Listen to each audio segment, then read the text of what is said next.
खुदावंदा मैं तेरे नाम से आगाज़ करता हूँ, खुदावंदा मैं तेरे नाम से आगाज़ करता हूँ, तेरा बंदा हूँ, तेरी रहमतों पे नाज करता हूँ और फ़कत तेरी मोहब्बत और इस्ताअनत के भरोसे पे मुझे उड़ना नहीं आता मगर परवाज़ करता हूँ। हज़रात गिरामी, जैसा कि आप सभी को पता है कि आज आप सब यहाँ पर एक्सो youth foundation APJ Abdul Kalam drawing and essay competition 2.0 के प्राइज डिस्ट्रीब्यूशन प्रोग्राम के लिए आए हैं।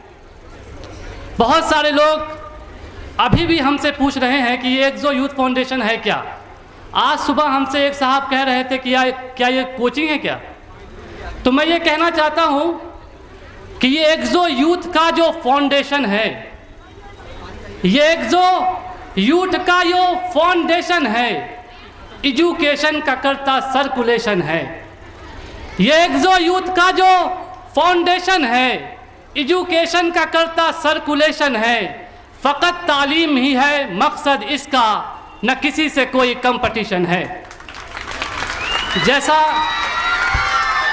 कि हमारे काशिफ इकबाल और मोहित सर ने कह दिया कि प्रोग्राम एक्सो यूथ फाउंडेशन कब से वर्क कर रही है और क्या क्या काम हम लोगों ने किया है, तो ये सारी बातें आप तक आ चुकी हैं। मुझे अब आगे कोई बात नहीं करनी है। मुझे एक शेर फिर याद आता है आप लोगों के लिए कि वतन की सरजमी को अमन का दर्पण बनाना है, वतन की सरजमी को अमन का दर्पण बनाना है। और जो शाखें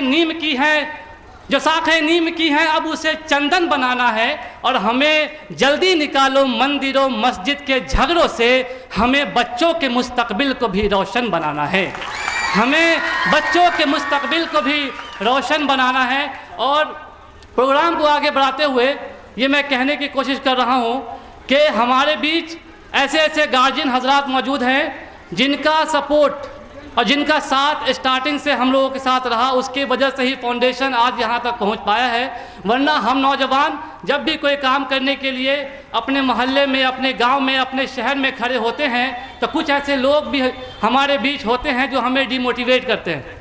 ये काम हमने भी किया था, हमारे टाइम पे भी हुआ था, पर ये आगे नहीं बढ़ पाया। आज मैं आपसे ये कहने की कोशिश कर रहा हूँ कि किसी भी काम को अगर आप डेडिकेशन के साथ करने में लग जाएंगे, अगर उसमें अपने फ़ायदे को ना देखते हुए ये देखेंगे कि इस काम से हमारी नस्ल को फ़ायदा होगा, आगे की पीढ़ी को फ़ायदा होगा, तो यकीनन वो NGO, वो संस्था, वो कोचिंग, वो स्कूल आपका कामयाब रहेगा।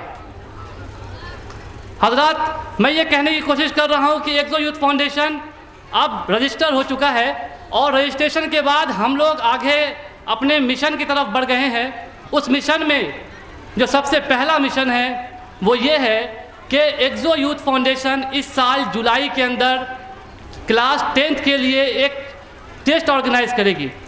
जो बच्चे 2023 में क्लास 10th का एग्ज़ाम देंगे, बोर्ड एग्ज़ाम देंगे, उनके लिए एक कंपटीशन का ऑर्गेनाइज करेगी। उसमें से 10 बच्चों को हम लोग सिलेक्ट करेंगे और वो वैसे बच्चे होंगे जो मोस्ट डिज़र्विंग होंगे। हमारे पास अभी ऐसे 2 बच्चे हैं जो क्लास 10th के अंदर हैं पर कोचिंग नहीं जा पा रहे हैं। इसमें रीज़न ये है कि उनके पास इतने पैसे नहीं हैं कि वो कोचिंग में दे पाएँ। तो जो हमारे पास ऑलरेडी 25 बच्चे हैं, जैसा कि काशिफ ने बताया।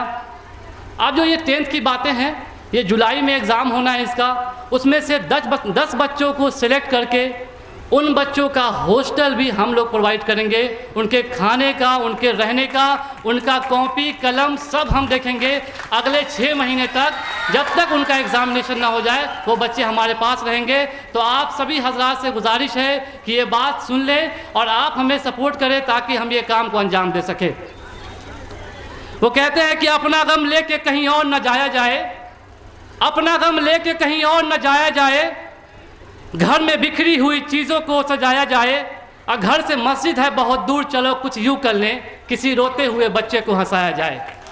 घर से मस्जिद है बहुत दूर, चलो कुछ यूँ कर लें, किसी रोते हुए बच्चे को हंसाया जाए। और फाउंडेशन जो कि अगला काम ये कर रही है कि जो बच्चे क्लास 10 पास कर गए हैं, 12 पास कर गए हैं, पास करने के बाद अब उसने पढ़ाई छोड़ दी है, ऐसे बच्चे जो पढ़ाई छोड़ दी हैं, जो इकोनॉमिकली बहुत वीक है, उन बच्चों को हम पिक करके वो जो करना चाहते हैं, लाइक के पैरामेडिकल करना चाहते हैं या फर्दर कोई भी कोर्स करना चाहते हैं, उसमें उनका एडमिशन करवाया जाएगा। ये फाउंडेशन का अगला मिशन है।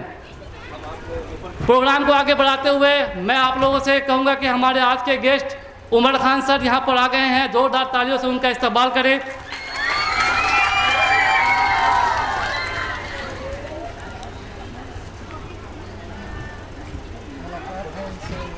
तो जैसा कि मैं कह रहा था कि फाउंडेशन का जो 2 मिशन है जो मैंने आप लोगों को बता दिया, अगला मिशन फाउंडेशन का ये भी है कि वैसे बच्चे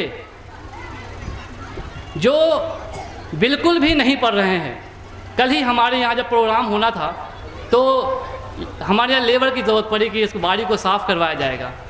तो एक बच्चे आए, हम साफ़ करेंगे। जब वो साफ़ कर करके हमारे पास पैसे लेने के लिए हमारे ऑफिस पे आए तो जब फ़ोटोज़ वगैरह देखा तो और कहा कि सर हम भी पढ़ना चाहते हैं, हमारा भी एडमिशन आप किसी स्कूल में करवा दें। उन बच्चों को भी हमने पिक कर लिया है, वो बच्चे का भी एडमिशन अब हम देखेंगे। तो ऐसे कामों के लिए फाउंडेशन आगे वर्क करेगी। जैसा कि मनोज सर ने कहा कि डोनेशन बॉक्स यहाँ रखा गया है, वो उन्हीं बच्चों के लिए है जिन बच्चों को हम लोगों ने अभी तक पिक किया हुआ है, और उन बच्चों का जो खर्च है फाउंडेशन की तरफ से दिया जा रहा है।